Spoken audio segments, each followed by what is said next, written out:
యోధా వాళ్ళే అనేక మంది ప్రజలు కూడా ఈనాటి కాలంలో తృణీకరింపబడుతున్నారు, ఈనాటి కాలంలో వెలివేయబడుతున్నారు. ఒకవేళ ఈ యొక్క వర్తమానం వింటున్న మీరు ఆ బ్రతుకులో ఉన్నట్లయితే తృణీకరింపబడుతున్నారా? ఎన్నిక లేకుండా ఉన్నారా? ఇదిగో దేవుడు మీ పట్ల ఒక కార్యం చేస్తున్నాడు.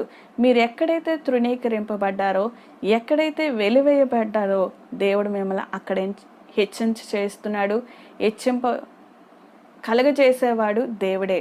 మరొకసారి చెప్తున్నాను, గమనించండి. మీరు ఎక్కడైతే తృణీకరింపబడ్డారో, ఎక్కడైతే వెలివేయబడ్డారో దేవుడు మిమ్మల్ని అక్కడ హెచ్చిస్తున్నాడు. ఆమేన్, హల్లెలూయా. దేవునికి మహిమ కలుగును గాక. కృంగిపోతున్నావా? కృషించిపోతున్నావా? కన్నీరు కారుస్తున్నావా? నీ యొక్క నాకు ఎటువంటి టాలెంట్ లేదు, నాకు ఎటువంటి కూడా నేను